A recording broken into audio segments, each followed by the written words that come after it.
सरसंघ चालक डॉक्टर मोहन राव जी भागवत अपने उद्गार प्रस्तुत करेंगे।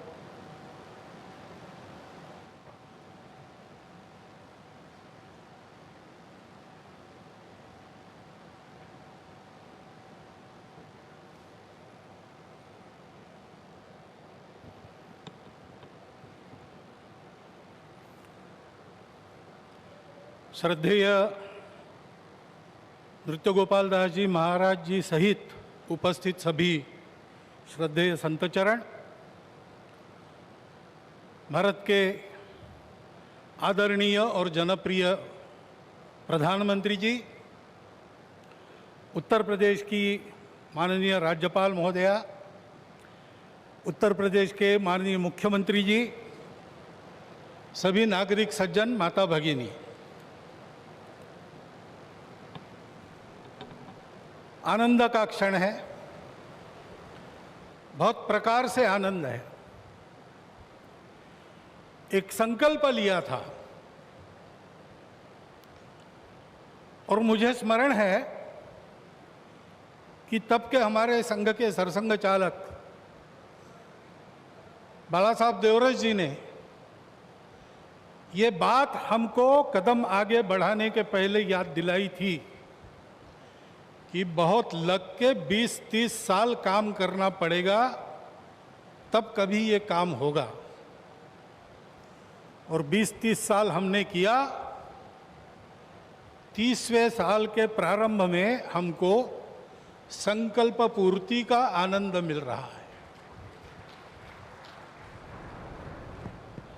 प्रयास किए हैं जी जान से, अनेक लोगों ने बलिदान दिए हैं। अरे नहीं आए, वो सूक्ष्म रूप में आज यहां उपस्थित है, प्रत्यक्ष उपस्थित हो नहीं सकते।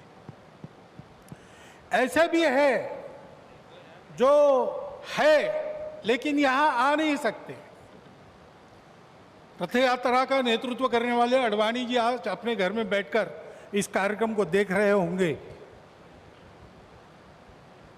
कितने ही लोग हैं कि जो आ भी सकते हैं लेकिन बुलाए नहीं जा सकते, परिस्थिति ऐसी है। लेकिन वो भी अपनी अपनी जगह, पूरे देश में देख रहा हूं आनंद की लहर है। सदियों की आस पूरी होने की आनंद है। लेकिन सबसे बड़ा आनंद है भारत को आत्मनिर्भर बनाने के लिए जिस आत्मविश्वास की आवश्यकता थी और जिस आत्मभान की आवश्यकता थी, उसका सगुण साकार अधिष्ठान बनने का शुभारंभ आज हो रहा है।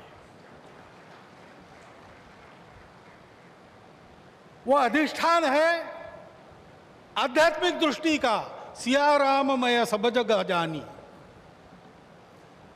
सारे जगत में अपने को और अपने में सारे जगत को देखने की भारत की दृष्टि, जिसके कारण उसके प्रत्येक व्यक्ति का व्यवहार आज भी विश्व में सबसे अधिक सज्जनता का व्यवहार होता है।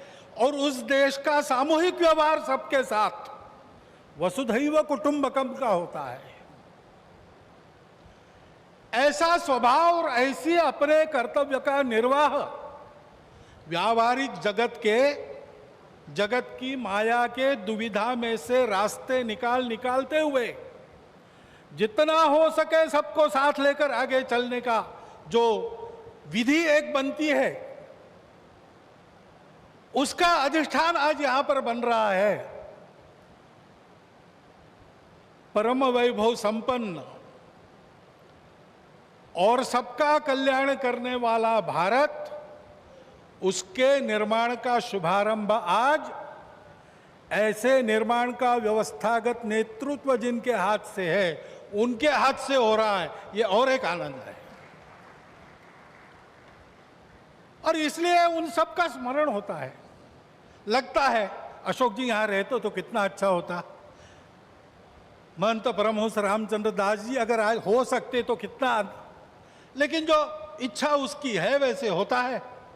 लेकिन मेरा विश्वास है कि जो है वो मन से और जो नहीं है वो सूक्ष्म रूप से आज यहां उस आनंद को उठा रहे हैं, उस आनंद को शतगुणित भी कर रहे हैं। लेकिन इस आनंद में एक स्फुरण है, एक उत्साह है।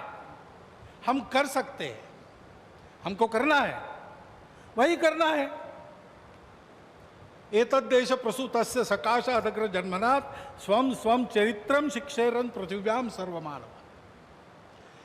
जीवन जीने की शिक्षा देनी है। अभी ये कोरोना का दौर चल रहा है, सारा विश्व अंतर्मुख हो गया है, विचार कर रहा है कहाँ गलती हुई, कैसे रास्ता निकले। दो रास्तों को देख लिया, तीसरा रास्ता कोई है क्या? है, हमारे पास है, हम दे सकते हैं, देने का काम हमको करना है। उसकी तैयारी करने के संकल्प का भी आज दिवस है। उसके लिए आवश्यक तब पुरुषार्थ हमने किया है। प्रभु श्री राम के चरित्र से आज तक देखेंगे तो सारा पुरुषार्थ, पराक्रम, वीरवृत्ति हमारे रग रग में है। उसको हमने खोया नहीं है, वो हमारे पास है। हम शुरू करें, हो जाएगा। इस प्रकार का विश्वास, इस प्रकार का स्फुरण, प्रेरणा आज हमको इस दिन से मिलती है, सारे भारतवासियों को मिलती है। कोई भी अपवाद नहीं, क्योंकि सब राम के हैं और सब में राम। और इसलिए यहां अब मंदिर बनेगा, भव्य मंदिर बनेगा। सारी प्रक्रिया शुरू हो गई, दायित्व तो बांटे गए हैं, जिनका जो काम है वो करेंगे। उस समय हम सब लोगों को क्या काम रहेगा?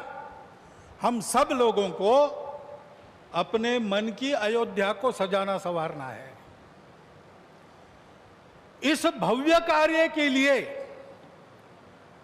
प्रभु श्री राम जिस धर्म के विग्रह माने जाते हैं, वह जोड़ने वाला, धारण करने वाला, ऊपर उठाने वाला, सबकी उन्नति करने वाला धर्म, सबको अपना मानने वाला धर्म, उसकी ध्वजा को अपने कंधे पर लेकर संपूर्ण विश्व को सुख शांति देने वाला भारत हम खड़ा कर सके, इसलिए हमको अपने मन की अयोध्या बनाना है। यहां पर जैसे जैसे मंदिर बनेगा वो अयोध्या भी बनती चली जानी चाहिए। और इस मंदिर के पूर्ण होने के पहले हमारा मन मंदिर बन के तैयार रहना चाहिए, इसकी आवश्यकता है। और वो मन मंदिर कैसा रहेगा बताया है। काम कोह मद मान न मोहा, लोभ न क्षोभ न राग न द्रोहा, जिनके कपट दंभ नहीं माया, तिनके हृदय बसहु रघुराया। जात पात धनु धर्म बड़ाई, प्रिय परिवार सदन सुखदाई, सब तजी तुम ही रहो उरलाई, तेही के हृदय रहो रघुराई।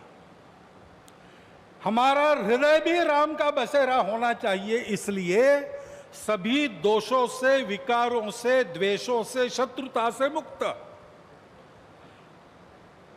दुनिया की माया कैसी भी हो, उसने सब प्रकार के व्यवहार करने के लिए समर्थ।